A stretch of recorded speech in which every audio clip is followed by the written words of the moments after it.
4 creative ways to deal with fear. It combines the power of the mind with the wisdom of your heart, and it just helps you to unlock your potential.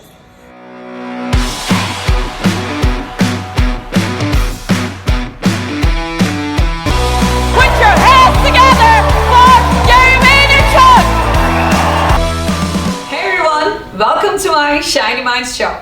My name is Shiny Burjunsal. I am the proud creator of Neuroshine Technology and your Neuroshine coach. Today we're going to talk about fear, but we're going to talk about it in ways that you can handle it. And I have 4 ideas for you. And let me start with this. Fear is going to be with you forever. It's part of human psychology. When you look at the deepest part of what you want as a human being, you're gonna see 4 things. Number 1, you want to be safe. Number 2, you want to be seen. Number 3, you want to be heard. And number 4, you want to be appreciated. Because number 1 is safety, and because fear is what's causing us to feel unsafe, that's why it's really important that we know how to handle fear. And fear is not something that is going to go away and all of a sudden you're going to wake up one day and you're going to feel fearless, right? It's part of who we are. We have pain and pleasure, and then we have fear and faith hand in hand. It's human psychology. And that's why fear doesn't have to be something that you need to be fearful of. That's exactly what I want to discuss with you today, because I have some fun ideas. Number 1, make it a game. You can literally create this inner game where you keep scoring yourself each time you have faith win over fear. How are you going to do it? Well, you're going to be intentional about it. You're going to tell yourself, each time I have this voice of fear, each time I feel unsafe, each time I doubt myself, I am going to bring faith. And as I keep faith with me, fear is going to run away. And as I keep doing this, I am going to build my inner confidence. So that can be a game. And if you can be intentional about it, you're going to have a lot of fun with it. Number 2, become friends with it. What do I mean by that? Well, I'm sure you've heard the saying, you need to keep your friends close and keep your enemies closer. So if you look at the fear as an enemy, you need to become even greater friends with it, right? So how's it going to help? You're going to get to know the fear. You're going to understand what is the intention behind the existence of fear. What is it trying to tell you? What are its goals and ambitions and needs and desires? I know it sounds crazy, but if you literally personify the fear that you're fearing inside, it's not going to be overwhelming anymore.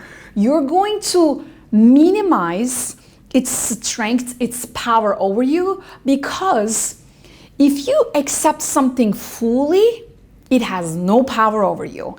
And that begins with becoming friends with your fear. Number 3, perceive it as a mental training, which is totally customized for you. What do I mean by that? Well, I just mentioned that fear has its own intention, has its own goals and messages that needs to deliver to you. So if you can find a way to look at those messages as your custom-made internal mental training, do you know what's going to end up happening? You're going to come out even stronger each time you have the fear. By experience and by scientific research, it is a proven fact that fear, if it doesn't kill you, is going to make you stronger. As you feel the fear, as you feel the pain, you're going to have to come up with a solution to overcome that.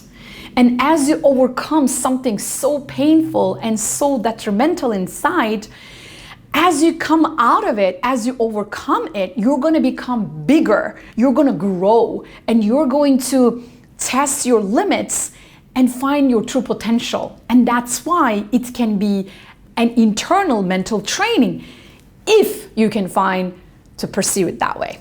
Number 4, give it a shape, color, and a location in your body. How's it going to help?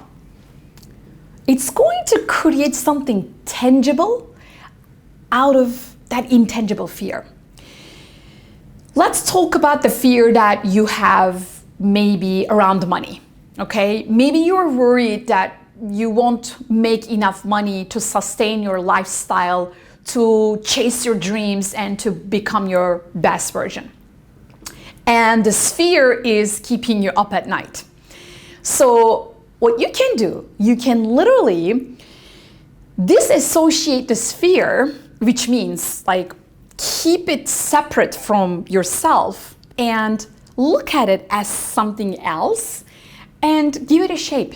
You can literally look at it as this triangle or rectangular or something circle. Give it a shape, give it a color. Maybe it's black, okay? So my fear is a triangle, black colored fear. And the location in my body is somewhere in my heart area, my chest area.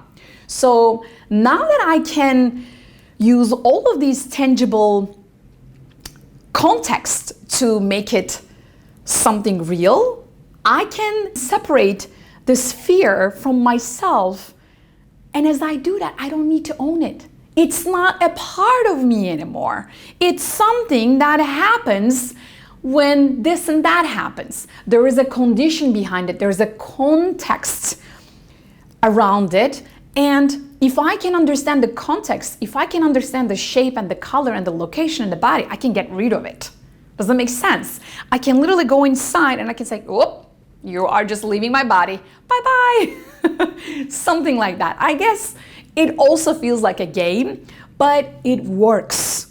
These are scientific methods that I am also using in my NLP trainings. Each time we use these methods, they create magic. Just try all of these 4 methods, whichever idea is best for you.